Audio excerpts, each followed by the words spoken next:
Good afternoon, good morning, good evening, everybody. It is Monday, February 2nd. Happy Black History Month, and you know what that means. It is time for the High Risk Wrestling Recap. I am your host, Jeremy Pierce. You know you can check out the socials, Charismatic Creations on Facebook and YouTube, Charismatic_Creations52 on Instagram, and of course the 215 on Twitter.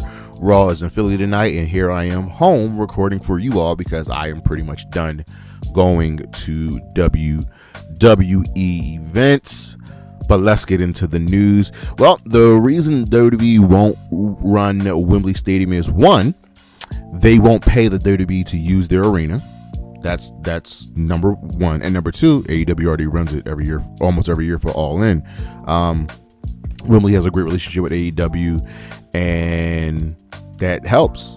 They're not going to pay the WWE to use their stadium. It's just not in the cards. It is all elite territory at the moment. We got some new TNA signings. We have Mr. Elegance, officially a part of the brand. I have no idea what his real name is, who he is, where he came from. I know nothing about him, but he is a part of the Elegance brand, joining M by Elegance, Maggie Grace, Heather by Elegance, or H by Elegance, Heather Reckless, and the returning Ash by Elegance. She's officially back in TNA. Whatever condition she had that kept her out and forced her to relinquish the Knockout Championship is all done. She's healthy. She's back. So she is re-signed with the company. Bear Bronson is officially a part of TNA. And as you've seen, he's also a part of the system. On the AEW side of things, Tommaso Ciampa is all elite after leaving the WWE, letting his contract expire. He has joined AEW. And the reason he turned down the WWE offer was he wanted to actually wrestle and do something with the rest of his career. He spent nearly a decade there, and he wants to top everything he did in the black and gold brand. Looks like possibly, we gotta wait for true confirmation, that Clark Connors has signed with AEW. He took on Darby Allin on his past week's edition of Collision. I believe he's in a relationship with Thkela. He's also tag team partner of Gabe Kidd. They work well together. They're part of the Bullet Club War Dogs. So I'm expecting big things from Clark Connors, whether that's in AEW or Ring of Honor, or even doing double stints in AEW and New Japan. WWE 2K26 has ditched old consoles. They will not. The next game will not be on the PS4 and the Xbox One. It will be strictly next gen, so the PS5, XS, Switch 2, and PC. The WWE women had to pay out of pocket to get their Saudi compliant gear. WWE was like, nah, you gotta pay that. As you know, they can't wear their usual gear. They have to quote unquote be modest and adhere to Saudi Arabia's stupid ass standards of what they think women should and should look like. The AEW executive quietly exited the company after a long time role. That would be none other than Nick Sobek, who served as AEW's senior vice president of business development, partnership, and video games. He is no longer with the company. He has been with AEW since his inception, and he decided it was time to move on. In a shocking turn of events, Ava Raine, the now former GM of NXT, is gone. And it shocked everybody. Essentially, she didn't want to do it anymore. That's it. She just got tired of it and decided to move on. I wholeheartedly expect the next GM of NXT to be none other than William Regal. There's no one else they're going to get. It's going to be William Regal. The Sandman will be having his retirement match on Joey Janela's Spring Break 10. I believe this is the second retirement match is going down on the event. I forget who's the first, but it is all part of Joey Janela's Spring Break 10 in Las Vegas, which will be running during WrestleMania weekend. On the injury side of things, we have a positive update on Elton Prince. After his level 2 neck fusion surgery, he's doing good. The surgery happening. He's able to talk. He's moving around. He's just waiting to, start training and getting healthy again. 2 injuries were suffered on Raw last week. It looks like Rey Mysterio was hurt last week, but it looks like it's nothing major. And it also looks like Stephanie Vaquer got a little banged up, but she's doing fine as well. Who else? Like we said before, TNA talent Ash Mulligans has been cleared to go. Stephanie Statlander is also cleared to go. Looks like her neck is 100% healed, and she's been cleared by her surgeons. Jake Doyle got injured on Dynamite last week. Looks like he has a torn pec, I believe. He's going to be out for a couple of his torn bicep. This was sidelined for about 3 to 6 months, depending on the severity of the injury and the required treatment. Samoa Joe got injured training, so he's been pulled and he's been sidelined, and definitely looks like we're going to pull back on the ops for just a little bit until Joe gets healed. So that means while he's out, that means the rest of the top challengers for the world title can keep going. So that's Swerve, Kenny, and Hangman, and Brody King. And like we said, Jake Doyle is out, and that sex was a brutal spot, but he's in good spirits. That's the weekend review. No, that's the news, ladies and gentlemen. We'll be right back with the weekend review.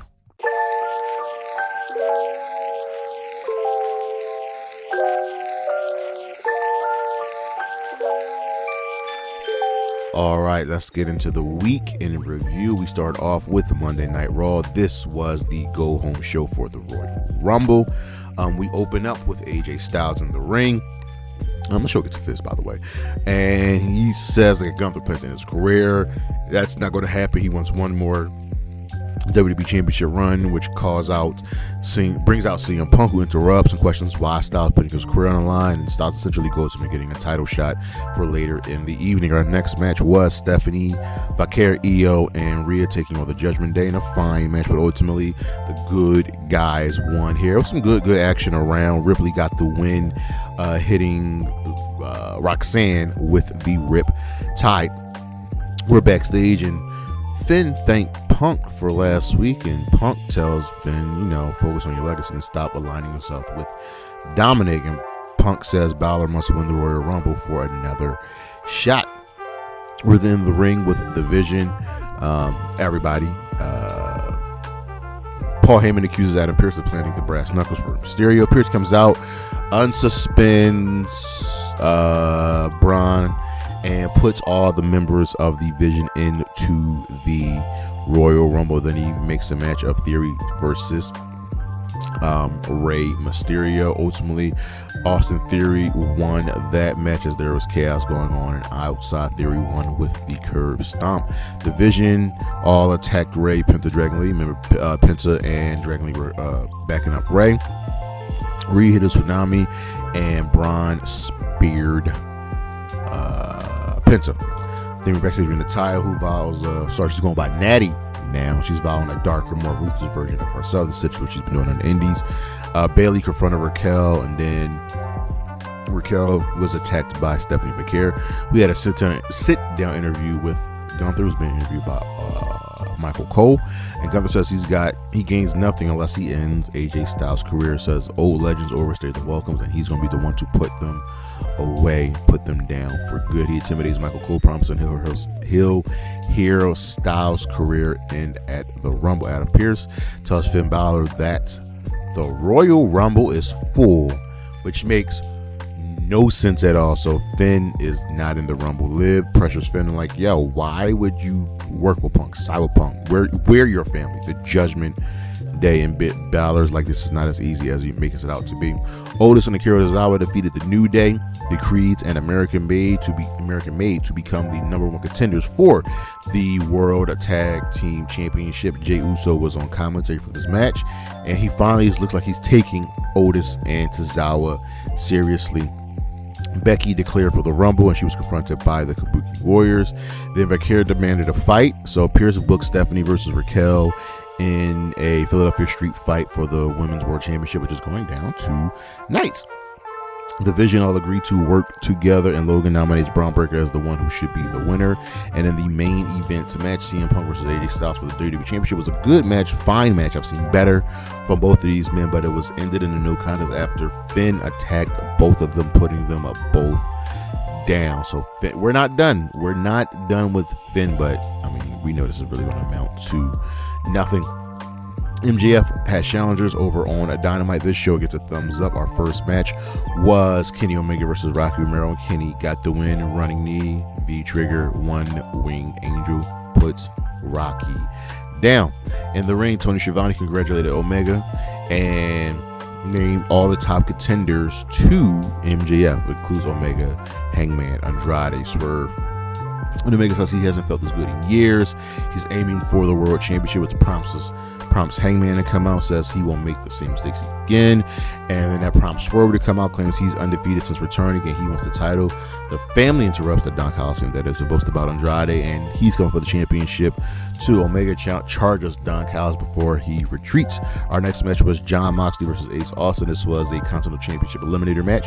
So all Ace Austin has to do is either defeat Jon Moxley or survive the 20 minutes and he'll get a title shot.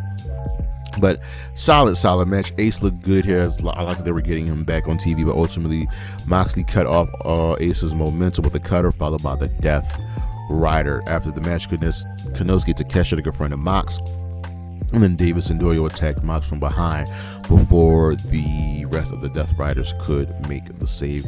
Mark Briscoe put the TNT Championship on the line against Clon in a great match. Don Callis was on commentary for this one. The highlight of the match, even though the match was really physical, the highlight of the match was Clon just countering out of the J Driller by absorbing it and handstanding out of it. But Briscoe ultimately countered Clon's final move into a pin, and he said, you know what, I'll put the title on the line again Saturday on Collision. Who's it going to be? And we're waiting. Lights go out. You see the red heart turns into the black heart, and I immediately knew who it was. Tommaso Ciampa, the Psycho Killer, is all elite, and he will be taking on Mark Briscoe for the TNT Championship. Okada apologized to Fletcher, who 4 Worlds in, and he accepted that apology. Okay. We were in the room with MJF, who insulted the crowd, and Brody King. And Brody came out. He's like, yo, MJF, you know what? You're right. I haven't beaten anyone. True. So I talked to Tony Khan. Tony Khan said, beat this person, you get a title shot. And that person is MJF. So it will be a title eliminator this Wednesday on Dynamite. If Brody King wins, he will get a championship match against MJF at, I believe, Grand Slam. MJF is shocked. Kris Statlander put the Women's World Championship on the line against Thkela in a fantastic match, man. I love the contrast of styles. Ultimately, Stat got the win, hitting a version of Willow's powerbomb, followed up with the Wednesday Night Fever. This was good. This was good. And mind you, Willow and Harley said if the Sisters of Sin do not get involved, they will get a title shot on Collision. The Sisters of Sin did not get involved, and Willow and Harley came out to support Kris and Megan. Enjoy Your Heart. Megan and Penelope Ford were on the stage watching them, so it looks like they want the Women's Tag Team Championship as well. Don Callis hyped up Andrade, Takeshita, and Fletcher, and Callis was like, listen, I told you it was going to happen. Do what Fletcher did to Takeshita and forgive Okada. And Takeshita was shocked that Fletcher forgave Okada. Jack Perry said he's not done with the Ricochet. He wants the national championship, and well, that allowed him to get his ass beat and jumped by the gates of agony. We're gonna keep this going. The World Tag Team Championship, the Men's World Tag Team Championship match, FTR defended against Davis and Dory in a great match that ended shortly because of, I believe, of Doyle's injury. They really controlled a lot with their power. I really like this team. Ultimately, FTR got the win with the Shatter Machine. We were backstage with Renee interviewing Orange Cassidy, where Utica confronted Cass, and Marina and Tony got involved. I think we know where this is going. In the main event, Swerve Strickland took on Andrade. Essentially, whoever wins this match will face Kenny Omega next week, and the winner of that match will face the champion at, I believe, Revolution. I don't know where Hangman involves himself in this, but he's got the Trios Championship, which is going to keep him preoccupied. So we'll see how that goes. But this was a really good match between Swerve and Andrade. These two dudes really pulled out all of the stops, but ultimately Andrade got the win, hitting his finisher. MJF was watching. He was watching earlier in the show. He was watching this match, and he leaves angrily. He's confronted by Kenny backstage. He's then confronted by Andrade backstage, and he gets to his SUV. He's confronted by Hangman. So he is getting attacked from all sides. Over on Impact, this show gets a fist. It is a continued improvement over the AMC premiere. So we start in the ring with the new system: Eddie Edwards, Brian Myers, Cedric Alexander, and Bear Bronson. And Myers is like, yo, it had to be done, taking out Moose, taking out JDC. He says Moose is selfish, and Alicia's like, why wasn't I included in this plan? Eddie says emotions don't belong to the system, and you would have talked me out of doing it. She says, look, you know my contract is coming up, and maybe she doesn't want to be a part of this. Backstage, Gia Miller interviewed BDE about his match against Nick Nemeth later tonight. Well, that match was next. BDE put up a good solid fight. You know, Nick Nemeth is that dude, so he helped carry BDE to the Sphere, but he ultimately won with the Danger Zone. After the match, Ryan, Nick's brother, joined him on stage, and he called out Mara Sade, claiming she's been assaulting him, and he demands a handshake and a kiss, which now has Mara Sade punching him, and Ryan drops her with a clothesline, and we go to check on Mara. All right, I'm for this. We were backstage with Elegant Brand, and it presented Ash with roses, who is officially back. She's declared that she's medically clear. Lei Ying Lee, the current Knockouts champion, confronted Ash about the future title shot, and Zaya and Indy join Lee to make sure nothing goes down. Elegance Brand challenges them to a match, and Indy shuts down Mr. Elegance's posing. Stax defended the International Championship against the hometown man. He ultimately won this by using the ropes as leverage. We got the TNA injury report, which focused on Moose, Rich Swann, and Mara Sade, because, you know, they've been getting their asses beat recently. And for Mara Sade, it was earlier in the show. Ariana Grace says she's proud of Stax, but he insists on winning his way, and she's upset about them not working together because, you know, she apologized to her father last week, which I thought was fake, but maybe she's sincere in it. And we see that Santino was silently observing as Stax walks off. Elijah took on Jason Hotch of Order 4. Elijah got the win with the running knee and the tombstone. After the match, Order 4 attacked Elijah until he fights them off. We got a warm-up for AJ Francis and Rich Swann. They having a match. We got Jada Stone introducing herself. Ali dismisses her. Tasha still punches her. Elijah helps Jada up and asks her to walk with him. Okay. I like how we're taking the newcomer under the veteran's wing. We got Ruthie J versus Elena Black. This was a quick way to showcase Elena Black. She obviously got the W.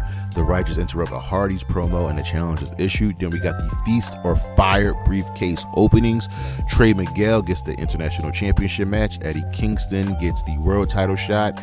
Eric Young, well, he left with his briefcase. He never revealed it. And Steve Macklin is fired. I really hate Feast or Famine. We'll see what happens with Steve Macklin. We don't know what's in Eric Young's briefcase. The sister confronted Mike Santana. Looks like they're coming for him. And Eddie warns Santana that he now has a target. Santana's like, you know where I am? You know where I work? Come find me. Rich Swann versus AJ Francis in a street fight was really, really good. Ultimately, Rich Swann got the W, hitting a top rope splash to finish off AJ Francis. Backstage, Frankie at the end of the show decided to go talk to Daria Ray, and they go into her office. Over on Smackdown, this was the Royal Rumble Go Home show. This show gets a fist. I almost want to give it a thumbs down. This is one of the shows this show takes place in Saudi Arabia. So we open up with a bunch of people: Cody, Randy, Jay, Sammy, The Vision, everybody, talk, WrestleMania, Royal Rumble, blah, blah, blah. An 8-man tag match is set up for later in the evening. Our first match of the evening was Carmelo Hayes putting the U.S. title on the line against Rey Fenix. Melo ultimately won, retaining the championship, hitting the first 48, followed by the Nothing But Net. Miz approached Dragunov backstage and pros an alliance about proximity, and Dragunov shakes his hands painfully and warns the Miz. Truth has got his balls. He wants to be in the Rumble. Damian Priest draws his number. He doesn't look happy, but we saw what happened at the Rumble. Drew Moxami questioned whether he'll do what it takes to become champion. That's always been the question for a lot of people. RHIYO and EO says their friendship won't stop competition. Like, all right, we champions, we partners, but it's a shot at WrestleMania in London, interrupted by Kiana, Joya, Nia, and Lash, and tensions escalate. The women's tag team division is on the main roster is cooking. Charlotte and Alexa were teasing some tension for them. I think they're going to have a match at WrestleMania, ladies and gentlemen. Liv interrupts and Roxanne, the group interrupts. We'll see what happens with that tag team match. Well, we got Charlotte and Alexa versus Liv and Roxanne, with Charlotte and Alexa ultimately winning. Alexa won with the sister Abigail. Backstage, Jordan Grace and Jade Cargill start fighting again. So we'll see if and when Jordan Grace gets a title shot. Johnny Gargano ended up losing to Axiom. He took off Axiom's mask, and well, Axiom just put on the old mask and won with the golden ratio. Backstage, Dragunov tells Melo that he's coming for him after facing The Miz, and Trick plugged himself for the Royal Rumble. We got a promo about everything that's going on between AJ and Gunther. Tama Tonga taunted Shinsuke. You know, they've got history from the New Japan days. This is weird. WWE is building a storyline off of their history, but also can't really acknowledge that history. The Miz ended up losing to Ilya Dragunov. Solid match. Solo claimed that the tag team titles are theirs. They're keeping the tag team titles. They're keeping the urn. Not the urn. The lantern. And Bo interrupts, promising that the Fireflies will return and retribution will be seeked. We got the 8-man tag team match. It was Sammy, Cody, Randy, and Jay taking on the Vision. This started with a lot of chaos, just a lot of chaos, but this match ultimately ended in no contest after Drew McIntyre took out Sami Zayn, who was going for Haluva Kid. Drew then held the title. Jacob attacked Drew. Cody and Drew brawled. Sammy took out Drew. Cody and Sammy both lifted the title, and then Braun speared both of them to close the show. So whatever. It was fun. It was a fun way to end the show, and it kind of gets you hyped for the Royal Rumble over on Collision. This is a fun show. Collision's been on a roll recently. This show gets a thumbs up. We open up with Darby Allin taking on Clark Connors, and once again, even though Darby gets his ass beat for a lot of the match, he won.